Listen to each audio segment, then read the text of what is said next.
Greetings, Assassins! My name is Simon, I'm Associate Game Director on Assassin's Creed Shadows, and today we're gonna go through a comparative gameplay walkthrough showcasing both stealth and combat for our two protagonists. You ready? Set, parkour down! We start off playing as Naoe as she approaches Nijo Castle in the city of Kyoto. We're also playing in the new immersive mode, which means everyone in Japan is speaking their own native language, but everything is subtitled. Give that mode a try, it's pretty cool. Like any castles in the game, this place is full of gear and resources ripe for the taking, and we are free to go about it any way we choose. And so we choose to eliminate this poor Ashigaru soldier. Don't worry, he's with the bad guys. Okay, let's observe our surroundings and get our bearings. We've got one Ashigaru working the haystack, another on patrol back there, and we've got a samurai daisho right here, which could be a challenge. And there's the alarm bell, which, trust me, if you pride yourself as being a stealth player, you don't want anyone to ring that bell. Although we're safe right now using the rooftops, Nijo Castle is fairly flat compared to most other castles. If things go awry and we have to disappear in a hurry, it's gonna be harder here because the roofs are just not that high. So we are gonna take our time. Yeah, the samurai daisho is by far the most dangerous enemy in this area. And since we have a tanto equipped, this is a perfect setup for a double air assassination.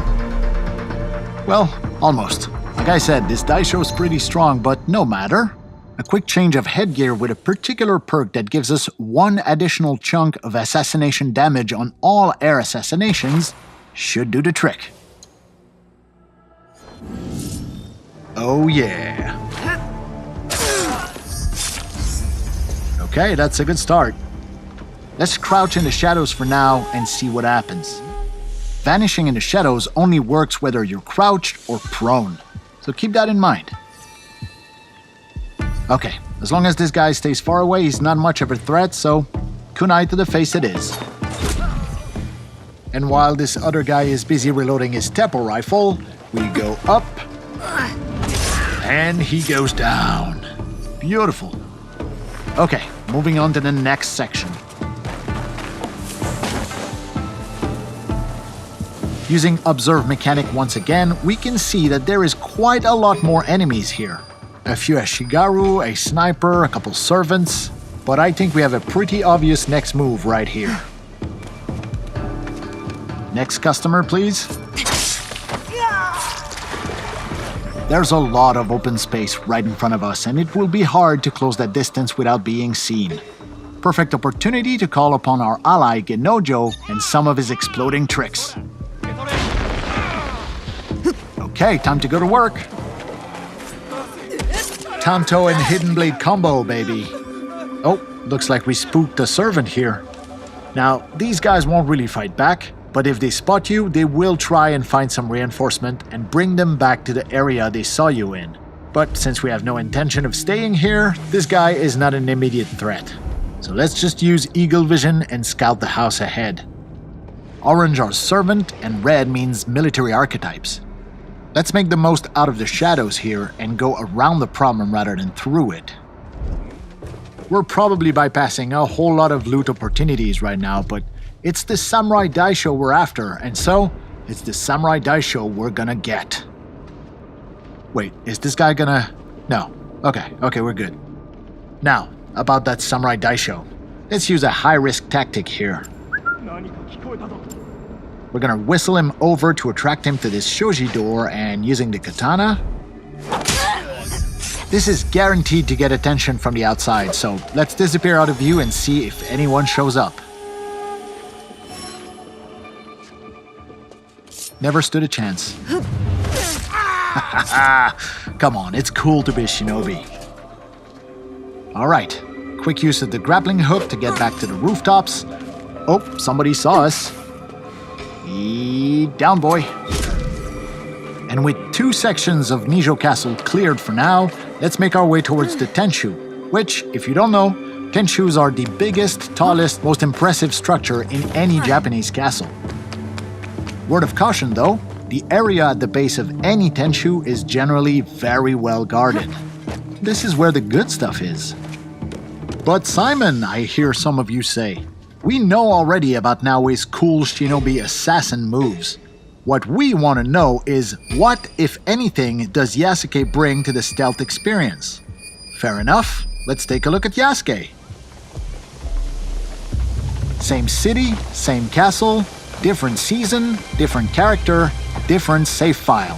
For all intents and purposes, we're restarting the whole thing using Yasuke with a purpose-built stealth and archery setup. Worth pointing out that we're not using his typical samurai armor here. Clearly not as nimble as Naoe, Yasuke still has a pretty respectable amount of traversal skills as long as we read the world differently than we do when we play Naoe. And aiming at his Ashigaru soldier with predictive damage, we can see that he's gonna survive this shot although his armor's gonna break. Switching to silent arrows bypasses armor and guarantees the kill. He never saw it coming. Yasuke can generate a lot of sound while moving through the environment, so choosing where and more importantly, when to drop is gonna be crucial as we make our way through Nijo's courtyard. Taking a calculated risk here. Okay, we're good. Yasuke not having a hidden blade means that his types of kills are badass and very noisy, so you want to space them out as well to avoid unwanted attention. And here is the first Samurai Daisho in this Yasuke stealth run. And I think he just noticed his buddy is missing a head. Welcome to the club.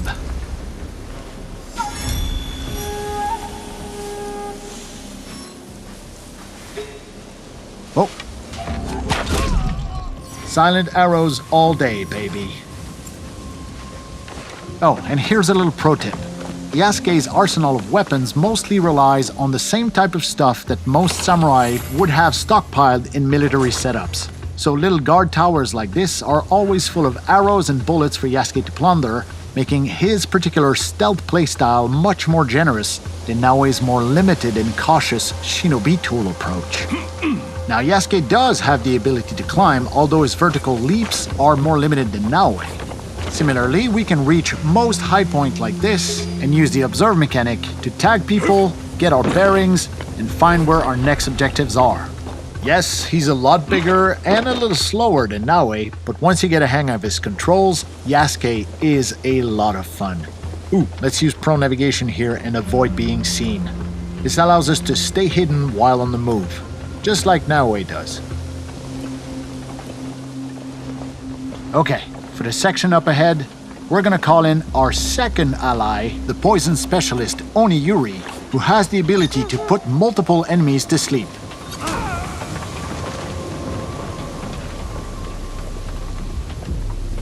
Yeah, no poison for you. Courtyard clear. Time to move into the house. Little fun fact about Oniyuri's poison clouds, they will affect any other enemy who investigate those bodies and will also make them fall asleep.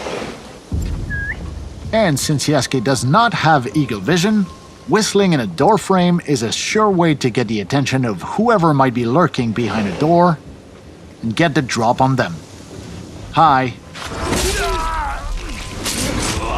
We previously saw with Naoe that this house during winter is full of people, but here in summer during broad daylight, there was only one samurai guarding a tapestry, which will look infinitely better in our own hideout. Your move, buddy. Yeah, that's a good move. Okay, moving on to the next section here. Hold on, we're gonna get some elevation first and get our bearings. Let's use this crate here. And let's get a feel for the neighborhood. Let's take down the alarm bell just to be safe. Because I can't shake the feeling that stealth with Yasuke might be coming to a close here. Okay, we have their attention now. Now, we're not wearing the most efficient armor for an open fight, so we're gonna switch the Yumi bow for the Kana bow.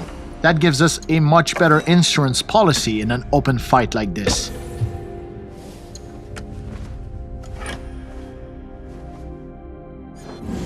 Okay, let's go get it. Oh yeah, you're up.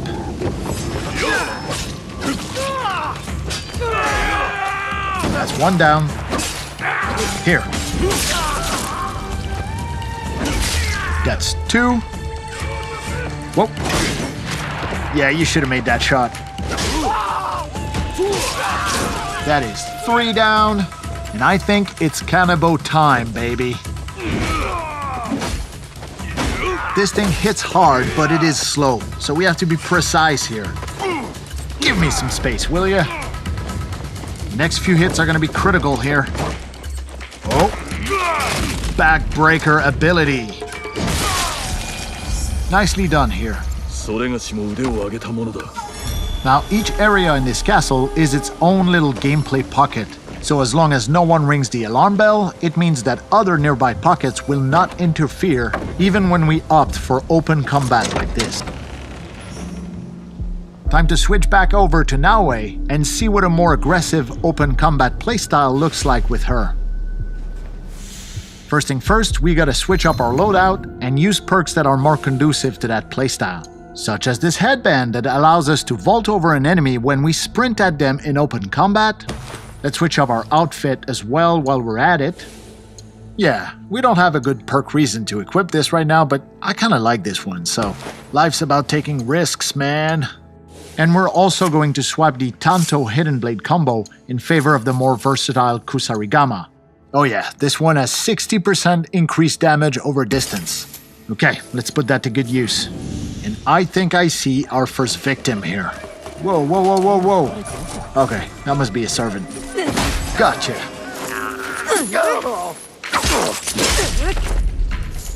One more for good luck. Ah, where did that servant go? Second target acquired. Trust me on this one, you will want to unlock the Kusarigama Rush Assassination skill. You can quote me on that. Quiet approach here, and down he goes. Observe mechanic. This identifies a secondary target we've been tracking for a while now. Wait, yeah, it was a servant, because we can see them coming back with a bunch of reinforcements. So we're gonna dispatch Yaya to take care of that distraction. She should have no problem dealing with these two grunts. I mean, I think. Yeah, she's got this. Okay, here we go. Pull the trigger too fast on this one. Deflect plus manual vault over, but with this headband perk we got on, we just have to sprint at the enemy and it auto vaults over. Nice little perk. Whoops, sorry about the barrels. Ow! Hup! Yo, I'm over here. And catch. Okay then, have some of this.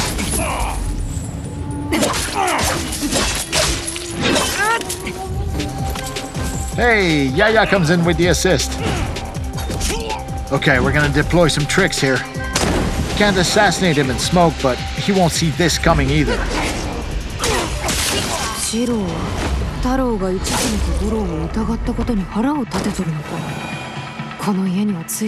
Yeah, you tell me.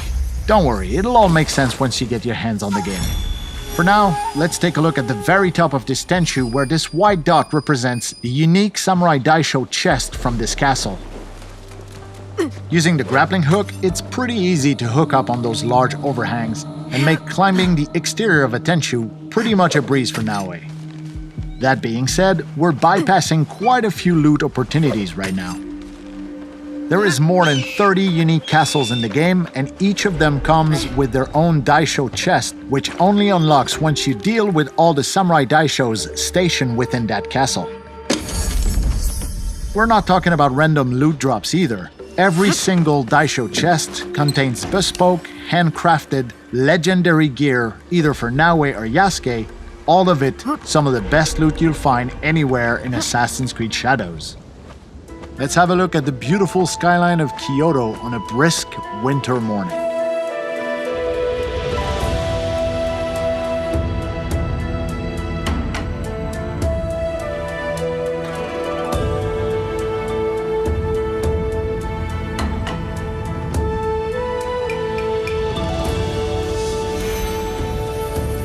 Using the observe mechanic on top of a synchronization point like this will reveal nearby points of interest. Up to us to place markers as we see fit to further our exploration of Japan.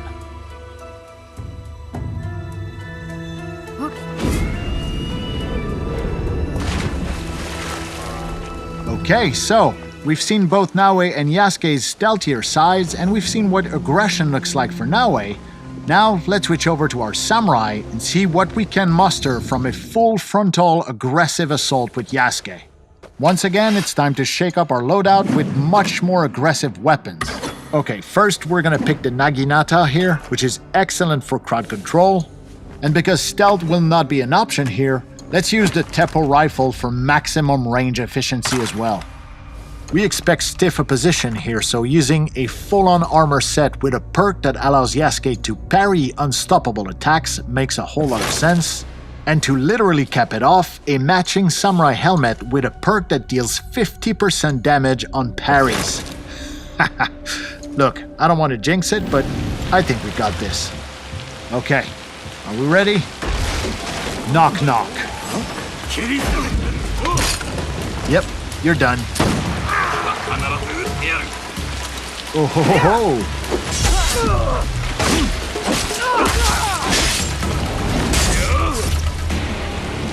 Alright, who's next? Okay, I think we're just gonna beeline straight to our target here.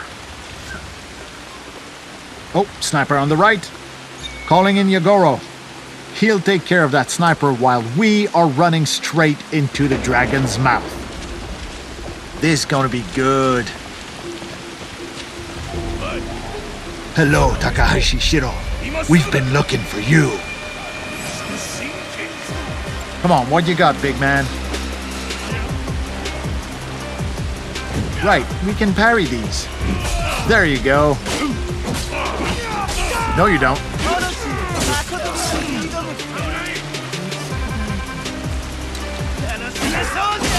He's down. It's you and me, pal. Armor break. So now that he has no armor, we're chipping away at his health.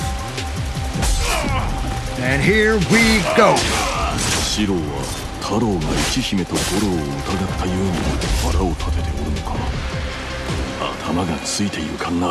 Yeah, I know. People will just have to untangle that mess for themselves. Okay, not bad. Here's to a job well done. 2 Daishos dead and 1 secondary target off the board. Now, we've seen Naoe climb the exterior of a Tenshu with ease and agility, but when it comes to Yasuke, sometimes it can be easier to just take the stairs and climb all the way up. You'll find plenty of loot, the occasional straggler, and most awesome of all, you'll be able to enjoy our fantastic sound design. Just listen to that rain.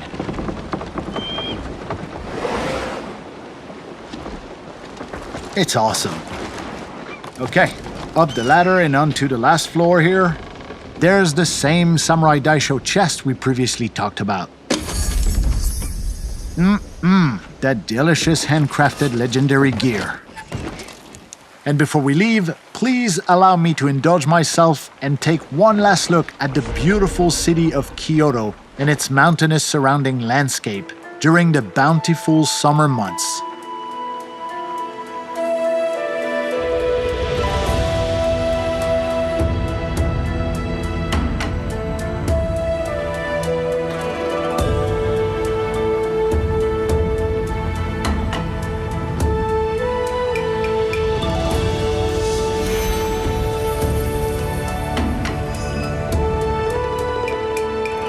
this concludes our comparative gameplay walkthrough for stealth and combat between Yasuke and Naoe. For everyone at Ubisoft, we hope you'll join us on the streets of feudal Japan very soon. Have a good one. See ya.